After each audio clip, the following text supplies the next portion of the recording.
Ngiyabingelela abangcwele ekhaya lonyaka. Siyabonga. Sasithini sifundele umthandazo kuseyini. Amen. Sikhonze izinhle zikaNkulunkulu. Siyabonga ekuseni singamaNazaretha eSandanezwe. Ba uNkulunkulu asivumele sizobuthana lapha endaweni yakhe ethempelini lakhe eSandanezwe. Amen. Siyazi ukuthi namhlanje abangcwele abahle ukukhisa imbuzi. Khisimusi kaNkulunkulu namhlanje. Zonke into beniyibona izinto zizinhle. Cela ingane zala ekhaya ngathi cela namhlanje sivuke ekuseni sekuqhakazile. Amen. Sekukuhle nje kanje. Ngicabanga ukuthi ke umuntu nomuntu uzonyathela kahle. Njengokuyala komthetho kaNkulunkulu. Uzohamba kahle, gqoke kahle, ube muhle. Ufankezele. Sisa ngapha manje esandleni sokudla. Lusuku namhlanje abantwana benkosi. Umshumayeli waleli khaya umkhabela ungabe entabeni zangakithi. Kathatha. Kumfundisi umthetho. Amen. Lapho uyobe noNkulunkulu khona. Sibonge ngoba noma wethu khona. Ngikho ngedwa namhlanje sinamva uma ukhona. Yinami ngiyakwazi ukuzifihla. Njengoba abantwana benkosi singabantwana benu maNazaretha. Bazi kuhle uba ingane yamaNazaretha. Amen. Ngingane yenu ke mina niyazi. Tusinamva nje ingane yenu. Eselikhulekele nje ngoba. Noma inamanxeba ngakanani la phezulu kwawo. Amen. Inkonzo ke abangcwele abahle. Namhlanje sinikeza into abayepheza. Ekuseni kanizasa namhlanje usho njalo umshumayeli wethu. Wathi ngoba sebegadlile omama lagade hlalisuthi ke hleli nenkonzo yona ayinankinga. Kuhleli kuyivuma nje. Wathi ke kuseni namhlanje amakhosazana amadala nasekhulukhulila ngangami. Khona ngaphambi kwami phela. Ngoba mina ngine 16 years kuphethe 17 namhlanje. Ngoba ngizale inkosi. Shumi isikhombisa. Asiphathele inkonzo emnandi ngoba angazi bakubiza ngokuthi yini lento khona. Kubona lo mbhobho omkhulu ubhekeka kimi. Ubhekisela kimi ngoba ngibhimi phela mina. Awufuni ukuphume kusini obhimi bami. Ubhekisele lo mbhobho. Ubhekise ngapha emakhosazaneni. Iwona azosiphathela inkonzo. Nofumile kahle maNazaretha. Nofumile kahle. Nani makhosazana shabele kahle. Khombisa ukuthi intombi zaseNazaretha. Amen. Uzovula umphathi wazo. Angini yamanzi umphathi wamakhosazana aseSandanezwe. Uma seniyoqedela ke siyobhala noma kuphi. Uma cho. Uzosivulela umsebenzi kaNkulunkulu. Ushabele kahle amaxhoxho zakuphalela amaphimbo. Amen. Ngiyabonga. Minikele umbhobho. Bayohlala kawesonene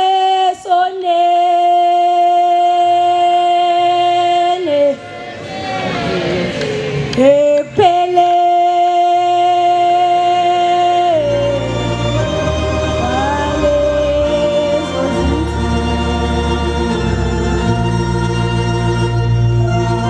bayohlala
ngiyayikhetha inkosi enkulu uNyazilezulu amen. Ngiyanibingelela amaNazaretha ayingcwele nami novalo ngimntwana omncane ngiyasaba. Ungcono makungamenyezwanga igama lami ngibe nesibindi ngithi hayi abangazi ngizovele ngisukume. Kodwa Shembe engcwele ngiyacetha uhlalo olimini lwami. Ngiyingane kakhulu. Indamakhosazane maningi namhlanje khona nabuyani eNatali afikile kulonyaka. Amasha nje singawazi kodwa sithembe ukuthi uShembe engcwele uzohlala olimini lwethu sikhuluma okuhle ngaye. Siyacela siphi isibindi. Sondela leso sikhathi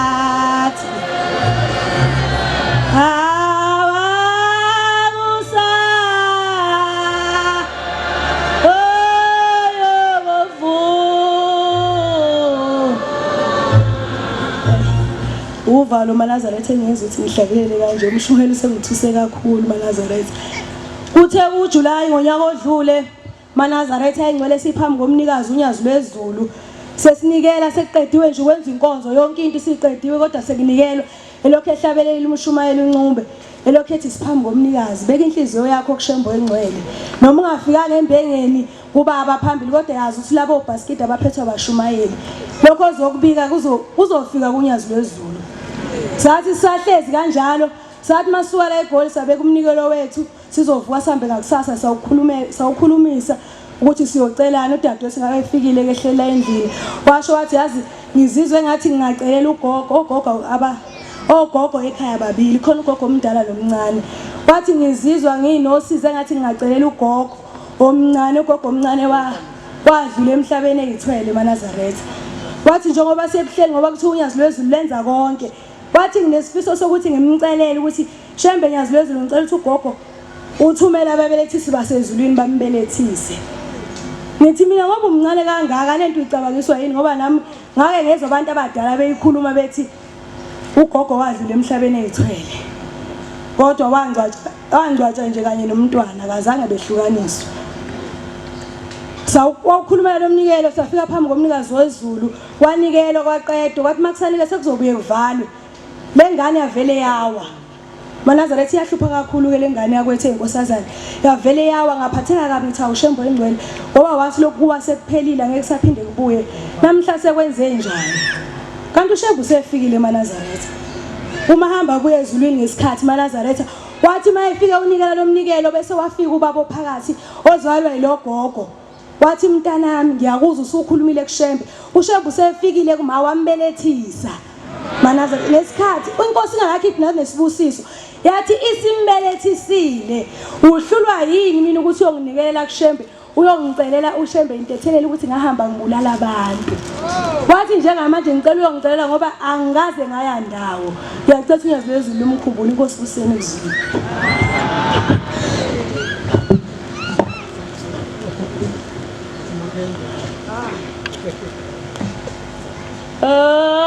Angisele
Ukuphakama kwami akube kuhle kwabangcwele. Hallo uguqileyo Nelisiwe Shoba endaweni zakwaNongoma. Ebangcwele ngoba ngihlabelela lesi sihlabelelo namanje ngiyasho ngiswela imlomo yokumbonga uShembe. Kwathi ngoSeptember nge-25 ngeholiday sisemontweni masisemontweni lapho yasilahla khona imoto entabeni zasophongolo ngambiza uShembe kukade kunomshumayeli wase Esprit uShembe ongunyazi lwezulu yathi imoto ilala igquma iyaphezulu ngangilele kodwa ngaphaphama imoto isihamba enye indlela yaphenduka yalala yabheka phezulu yabuya yashaya ngohlangothi ngambiza uShembe ngathi Shembe nyazi lwezulu kwenze njani Nkosi yamakhosi sikhumbule nengempela imoto yavuka yalala ngecele sakhona ukuphuma ngemuva ngathi Nkosi ngiyakubonga kungikhumbula kwakho uhlezi ungembathile ngaso sonke isikhathi kwakuyimina ngedwa wayeNazaretha lapha emontweni kodwa no driver wangiza ngibiza uShembe ngamuzwa imibuzo wathi Shembe kodwa ungazi ungilahle imoto yami yintsha ingaze iphele ingasafikanga nasekhaya mawusindise lemphefumulo Shembe ekhalela ukuthi le moto mayingavuthanga ngoba ngendlela eyayilele ngayo wasekufanele ukuthi ivume kodwa wayibamba uShembe saphuma siphila sisindile ngasho ngathi Nkosi yamakhosi kukhona ofuna ukungibonisa khona akwazi ukuthi ungangihlenga engozini ekanjena nangempela amaNazaretha namhlanje ngisebenza kwa health care ngifake iCV yami ngahamba wathi baba efikile lapha eGoli ngathatha iCV yami ngahamba ngayo isabashumayeli bayikhulekela ubaba elapha ngathi nga-apply ngafika ngazonikela ngathi Nkosi ngiyo-apply ka health care kuphuma ipost iba nami Shembe ngcwele nangempela ngithe mangithi ngafonela ngabizwa kwi-interview mangibizwa kwi-interview ngabizwa kanti ngibizwa ngosuku okungesilona olwama-position wethu mangifika khona ngafike ngahlala ngalinda baze bangi-attenda bathi Shoba uzobuya kusasa nina sizodila ngani kusasa nengempela ngayibuza ngathi Nkosi kungani kwenzeka kanjena bathi wena uzoba umuntu oqala esizo-interviewa kusasa nangempela ngathi mangivuka kusasa ngifika ngaba umuntu oqala ngathi Shembe yiba nami sengifikile kuleli office lapho ngathi mangingena ngi-interview abantu abawu5 ngi1 nangempela uShembe wahlala ulimini lwami awukho umbuzo engawuphendulanga ngathi ngaphuma sekukuhle sekuhlekwa sekumnandi baze bangibuza ukuthi ngizimisele ukuthi ngaqala nini umsebenzi ngathi anytime so maNazaretha yingakho ngithi siyakubonga Nkosi yethu siyakubonga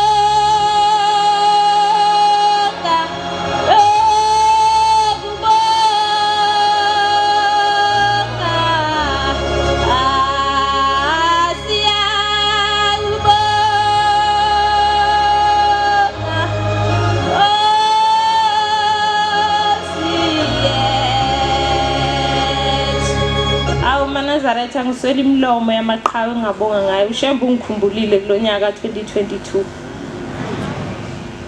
siyafisa ukuthi makhosazane uNkulunkulu sengathi angaze asikhumbule asenze siyenze into ayifunayo ahlale enhlizweni zethu sibe nethemba lokumthemba ngaso sonke isikhathi simthembe ngokweqiniso singamshebi uShembe maNazaretha ngiyacela ukuthi ngehle ngezansi Inkosi ibuyisise enikuzwileyo bekubonga nje uShembe ngenzela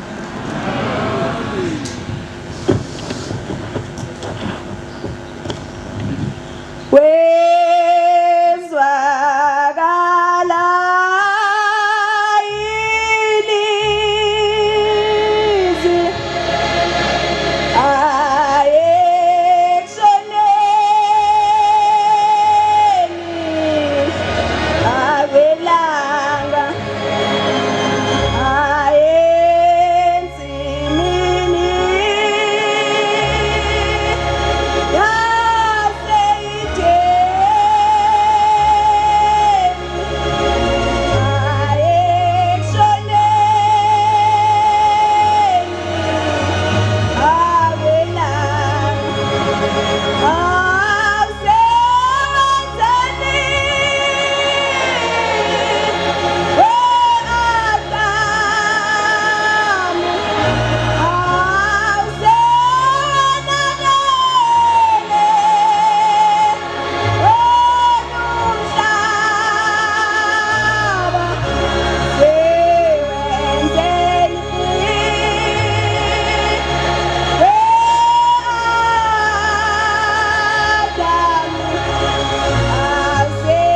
kobuNazaretha unyazi lwezulu. Nkosazana emiphambi kwenu uZandile Rasithole entabeni zaseFryhead. Nami maNazaretha ngibonga ithuba bashumele sebesiphe lona nami ngabona ukuthi ngcono ngingangeji mhlambe khona imndeni yami yophuma esigodini sosizo ngalelo suku lesabatha namhlanje. Thiwa ngomunye unyaka maNazaretha kwakhona enye inkosana, le nkosana maNazaretha yayumthanda uShembe. Thiwa kukho la ukuthi makuhlangene khona abantwana bayingcwele bakaShembe yayingatholakali. Thiwa yayimselele uShembe uhamba 23 izenza zonke izinto ezikaShembe. Kuthiwa maNazaretha ngelinye ilanga safika isitha ngoba maNazaretha sisimase sifikile isitha simkhohle lo Shembe. Kanti uShembe maNazaretha unyazi lwezulu lukhona futhi luNkulunkulu luyasiza noma ngabe lukuphi nendawo. Yonke imithandazo yethu nokukhala kwethu uShembe yakuzwa. Thiwa maNazaretha yagula inkosana yangabe isabonakala emphakathini ngasabonakala esontweni maNazaretha ahlangana hambisa imithandazo khona kwaNkosana. So inkosana maNazaretha engasabonakala nanokuthi ukhona yini umuntu olele pheko mbhede. Kodwa inkosana maNazaretha ayilahlanga ithemba lokuthi uShembe uzoba nalo. Umndeni maNazaretha kuthiwa wahlangana ngoba ingane ayisigula kakhulu. Abanye sebegiya bethi kanti uphi lo Shembe wakho ngoba lokhu ugula kangaka nje uShembe mele ngabe uyakukhumbula. Sesandindawa simisa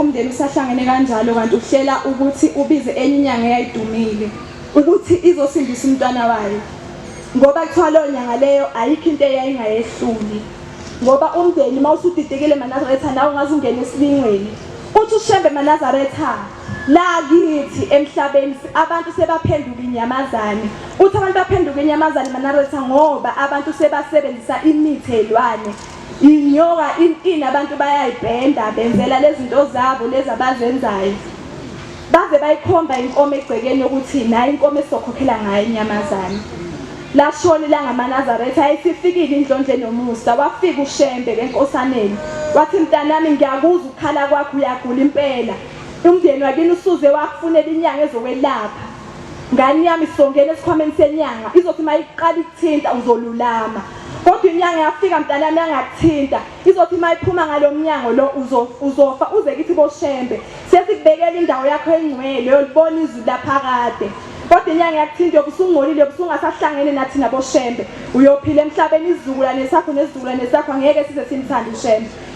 Kwasa maNazaretha yafika inyanga umfana wabiza umndeni wathi ngicela ngayifaka inyanga la endlini wamangala umndeni ukuthi kwenzakaleni sesibiza inyanga sazakhomba nenkomo mfana usenzani wathi uShembe ufikile kimi ngiyawushiya lo mhlaba ngiyophila impilo yanguna phakade thiwa inyanga yangithinta ngizophila kodwa uma engangithintanga ngizofa ngikhethe ukufa mina ngoba ngithanda uShembe. Yafika inyanga maNazaretha bayitshele sekutshele khona umfana yathi inyanga ngihambeni mahala kuyomela ningikhokhele bathi ayikhuleka bamkhokhela inkomo yakhe yathi mayiflathela inyanga maNazaretha iphuma ngomuzi washona umfana ngemuva wangcwatsha maNazaretha wabuya ngephupho washo ukuthi mndeni wami ngiyabonga lokho engenzele khona ngisezulwini ngiyaphila yabona umndeni lona ngoba beningawona maNazaretha nizoba ngamaNazaretha izizukulwane nezizukulwane ziyoba ngamaNazaretha mkhulu uShembe maNazaretha nami ngicela ukwehlela ngezantsi engikhulumile ngumntwana emncane Shembe